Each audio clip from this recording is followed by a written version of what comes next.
दोस्तों नमस्कार। आज मैं विजय भूषण आईपीएस दास्तान का ये 70वां एपिसोड आपके समक्ष प्रस्तुत करने जा रहा हूँ। यह जो कहानी है वो एक हत्या से लेकर और मुठभेड़ तक संबंधित है। वर्ष 2008 की बात है, जबकि जनपद बलिया में एक सिनेमा घर के जो मालिक थे उनकी बदमाशों द्वारा हत्या की गई। बात वहाँ उस घटना के पूर्व जो एक गैंग था उसकी आपस में राइवलरी थी, और उस गैंग एक जो पर्टिकुलर उसमें व्यक्ति था उसके एक्सटॉर्शन को लेकर के सिनेमा के जो सिनेमा घर का मालिक था उससे बातचीत हुई। उन्होंने एक्सटॉर्शन देने से क्लियर कट मना किया, और बस गलती ये रही कि उन्होंने ना तो लोकल पुलिस को इन्फॉर्मेशन दी और ना ही यह इन्फॉर्मेशन हमको एसटीएफ में पास की। एक गैंग की तलाश में मैं अपनी टीम के साथ था, तो मुझे यह पता लगा कि साहब जिस व्यक्ति विशेष से इस सिनेमा घर के मालिक का विवाद चल रहा है वह लोग हार्ड क्रिमिनल्स हैं और इनको सुरक्षा की आवश्यकता है। मैंने जाकर सिनेमा मालिक जो थे घर के उनसे संपर्क किया, उनसे सुरक्षा की बात कही। उन्होंने क्लियर कट मना कर दिया, जबकि मैं उनको सुरक्षा मुहैया कराने के लिए मैंने थाने पर बात की, जबकि वह स्पष्ट रूप से उन्होंने कहा कि नहीं, मुझे पुलिस इत्यादि कुछ नहीं चाहिए। इसके बावजूद भी 2 आर्म्ड कांस्टेबल उनकी सुरक्षा में लगाए गए। उन्होंने आपत्ति करी और वो 2 आर्म्ड कांस्टेबल किन कारणवश उन्होंने हटाए, क्या इसके पीछे वास्तविकता थी, यह उन्हीं के साथ दबी रह गई। परंतु उनके कहने के बावजूद भी सुरक्षा का प्रबंध हमने उनके चारों तरफ रखा। उस समय एक गैंग विशेष के विरुद्ध मैं कार्य कर रहा था और अपनी टीम के साथ मैं पूर्वी उत्तर प्रदेश में कैंप कर रहा था। एक सुबह जब वो टहलने जा रहे थे और सिपाहियों को अपने साथ ले जाने से उन्होंने मना कर दिया, उसी प्रातः 7 साढ़े 7 बजे वहाँ पर जो सिनेमा घर था वहाँ से वह उसके पास ही उनका अपना बंगला था, वहाँ से निकले और लगभग 1.25 किलोमीटर की दूरी पर उनकी हत्या कर दी गई। जब ये इन्फॉर्मेशन मेरे पास आई, मैं तुरंत जो है, और ये हुआ कि एसटीएफ इसमें कार्य करे। प्रतिष्ठित वह एक व्यवसायी थे और इस बात को लेकर के वहाँ पर जनपद बलिया का माहौल काफ़ी गर्म था। लोगों में नाराज़गी थी, पर लोग इस बात को सुनने को तैयार नहीं थे कि आखिर वे सुरक्षा अपने साथ क्यों नहीं रख रहे थे और क्या कारण थे।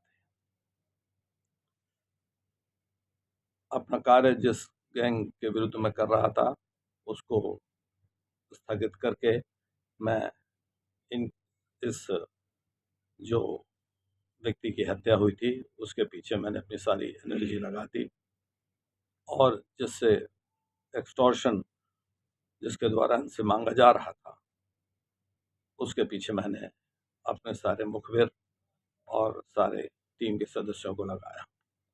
लगभग 10 दिन की कड़ी मेहनत के बाद और मुखबिरों से प्राप्त सूचना के आधार पर हमने व्यक्ति विशेष को, जिसने कि अपने शूटर्स को भेज करके यह हत्याकांड कराया था, उसको हमने कॉर्नर किया। कॉर्नर करने के उपरांत जो है उसने फायरिंग करी पुलिस पर।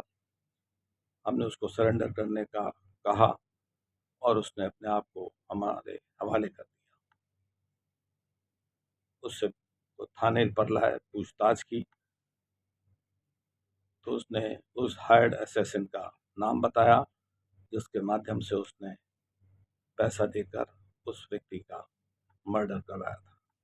और मर्डर के पीछे सिर्फ एक्सटॉर्शन ही था, क्योंकि उसके पूर्व कई एंगल सामने निकल कर आ रहे थे। व्यावसायिक प्रतिद्वंदता भी थी, क्योंकि वह जिस व्यक्ति ने मर्डर कराया था उसका भी अलग एक वहाँ पर वेयर हाउस था, गोडाउन था और इस तरीके के उसके कार्य थे।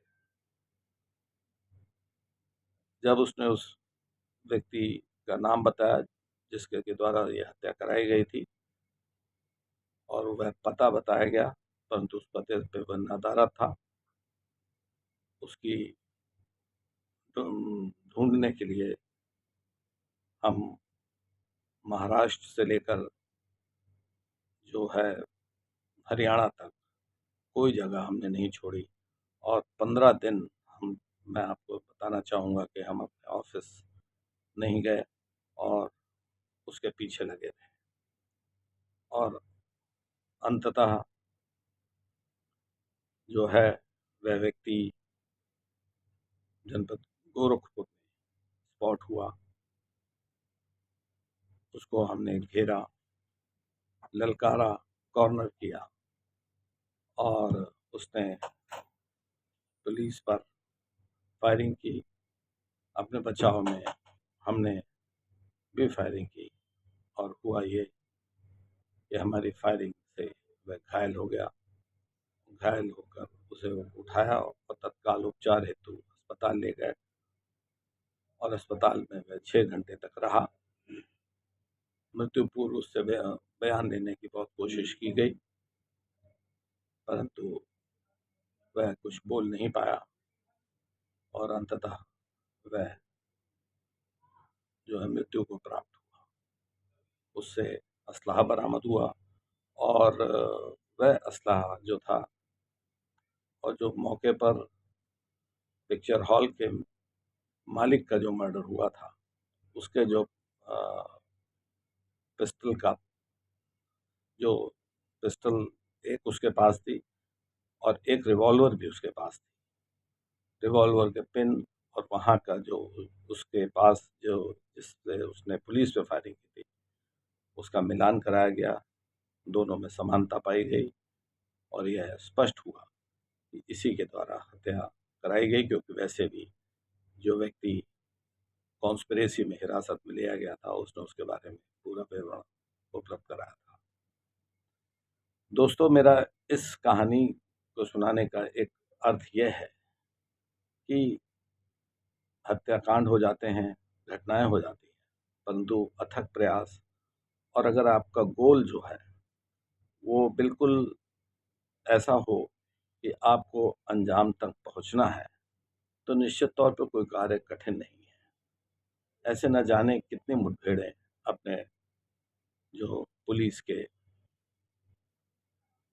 कार्यकाल के दौरान मैंने की। जब भी कोई टास्क दिया गया, टारगेट को चेज किया गया, तो फिर दिन और रात, खाना इत्यादि कुछ भी उसको प्रायोरिटी नहीं दी गई।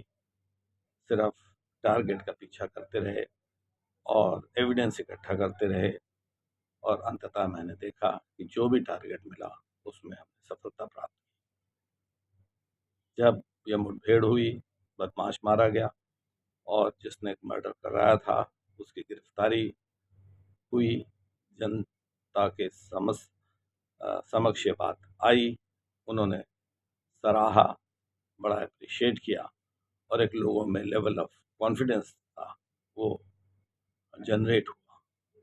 और उस टाइम मैं एसटीएफ में था, तो एसटीएफ के प्रति जो विश्वास था, वैसे भी एसटीएफ तब और आज तक उसी जज्बे से काम कर रही है और ये एक बहुत बड़ी उपलब्धि है सरकार की कि जिसने एक ऐसी यूनिट बनाई जिसने कि अपराध के विरुद्ध इतना कार्य किया कि उत्तर प्रदेश से निश्चित तौर पर कहा जा सकता है कि अपराधी जो है वह समाप्त हो गए। तो दोस्तों, यह एपिसोड 70वां मैं समाप्त करता हूं और इस आशय के साथ कि जो प्यार और मोहब्बत आप दे रहे हैं इसी तरीके से यह चलता रहे और जिस प्यार के साथ आप सब्सक्राइब कर रहे हैं चैनल को वही करते रहिए।